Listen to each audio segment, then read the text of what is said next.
Right, so in honour of the recently released Turok 3 Shadows of Oblivion remaster, which I think is too expensive at £25, I'm going to review another Turok game, a forgotten about relic from days gone by, from 2008, I'm sure it is, made by Propaganda Games and distributed by Disney Interactive. That was a strange one, Disney Interactive.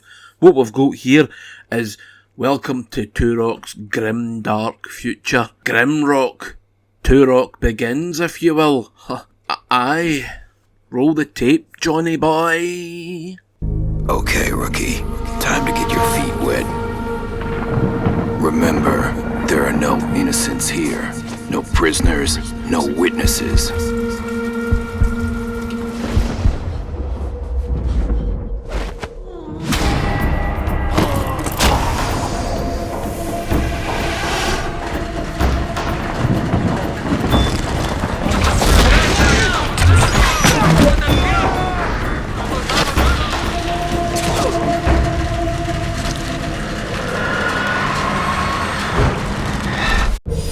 Consider the tape rolled, Craggs, boy! Sorry about that, I stubbed my toe, caught it up my own arse. Aye, so what we've got here is a first-person shooter with no personality whatsoever. It just copies all the bruns and greys and gunmetal reds and... No, there's no reds. Well, there's some reds, there's a wee bit of blood here and a wee bit of claret, you know, a wee bit of strawberry jam.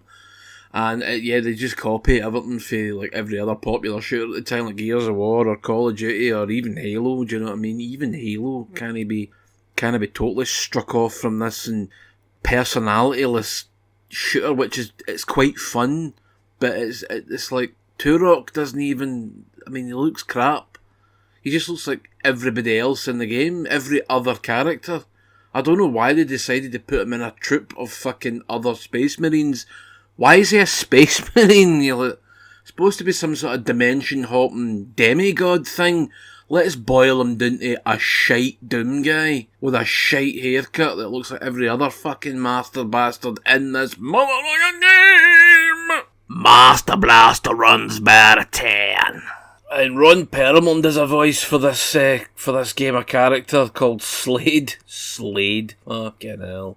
Slade. They were a band back in the day. Don't know if they still are or no. They probably turned to dust, but now they're ancient. Slade. Come on, Slade. Fuck's sake, what a shiter of a name. That's as bad as Taserface or fucking Iron Bollocks. I mean, the game is quite fun, other than the FOV being way too close, way too low down the screen. Must be in the 60s. It's fucking ridiculous, and you got a zoom in function. It just feels like you've got your face pressed against the screen, even when you're like 3 or 4 feet away from it. It's like, oh, and that just induces some of the worst motion sickness. It's like, oh, I don't really get motion sickness too, but I just feel this headache building in the back of my skull. It's like I can feel the pressure when this thing moves too fast, when the screen is too close to my face, and it's not too close, you know, in the real world, it's too close in the game world. Then you've got these really cool takedown animations you can do with your knife, and this is what I recommend you do with most of the dinosaurs, especially the compies, the wee bastards. Just walk up to them, a knife will appear, or a button prompt will appear on the screen, and you just grab it and slit its throat. It's great. You can also take down your human adversaries, and yes, there are human adversaries. There wasn't all the other Turoks, so why wouldn't there be in this? They just happen to look like every other fucking character in the game. Dull, grey-looking Space Marine types. Jeez, oh. If it's the Space Marine types that you go would be Quake, Quake 2. These guys are the Space Marine types you would find in Killzone. They remind me a lot of the Hellghast. And it's just, where's the personality? You do fight a T-Rex quite early on. Well, I say fight. Stands on you and runs away. Quite a few weapons. You get your trusty bow, but you don't get the bow right away. It's like a level or two in. I'm like, what the fuck is this bow and arrow? You start with it in every other Turok game that I've played, so why not this one? Then you find it and you hod up and you go, oh, look, it's a bow and arrow. You're like, aye, good. But it's not like a bow and arrow for the originals. It's like a fucking something for a sportswear shop in America. strange. But it's all very futuristic, you know, so it's very sci-fi. So it's got to look sci-fi. It can't just be like a fucking plonk of wood with a string attached to it. How no? This is like in the long line of games with bows and arrow.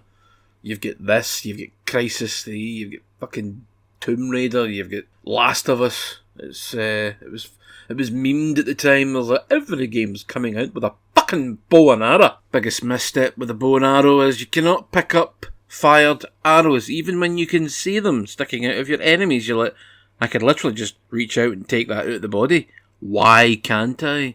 Oh, God. Strange decisions. Strange decisions. I will go on and kill everything in frustration. You asshole. You can dual wield weapons and all.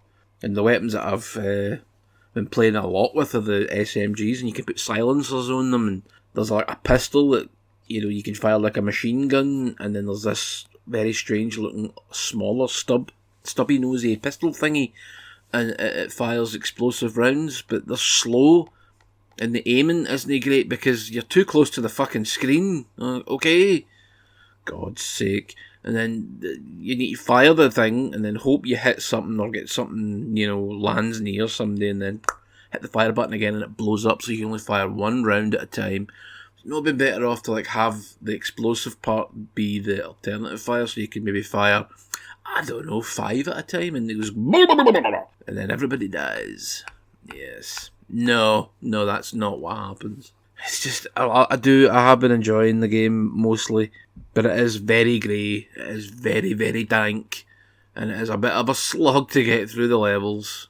There are other weapons, you know, you've got grenades and plasma guns and all kinds of fancy shite. The story, well, let me tell you about that. Right, so Turok's first name in this is called Joseph Turok. Brilliant, eh? And he's been sent out with whiskey company, fuck's sake. I prefer rum, to apprehend this walloper war criminal called General Roland Kane. Roland? Only Roland I remember is Roland fucking Rat, okay? And he was the leader of a Black Ops group called Wolfpack. Why Wolfpack? This game's called Turok Dinosaur Hunter. Well, let's make the bad guy the leader of a wolf that wouldn't last 2 seconds even against probably some of the smallest dinosaurs, you know what I mean? Why not call it Raptor Pack, or Rex Pack, or Triceratops Troop, or something, you know, just riffing off the top of my fucking nappers, you understand?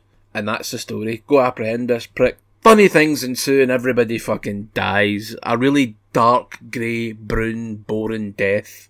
Okay? Right, so... Should you play this game? Probably not. Makes me fucking ill to my stomach at some points, but it's fun nonetheless, okay? I'm enjoying it. Fuck now, eh?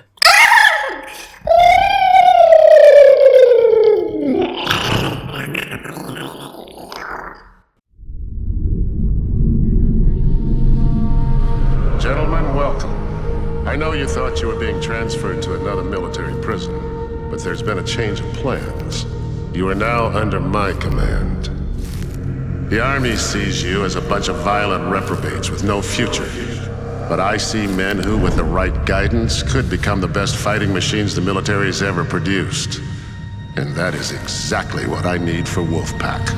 And what are we, your dogs? You, step forward. You're Native American, aren't you? You're a genius. You're either Cherokee or Kiowa. I'm guessing Kiowa. And you're lucky I'm in these cuffs, old man.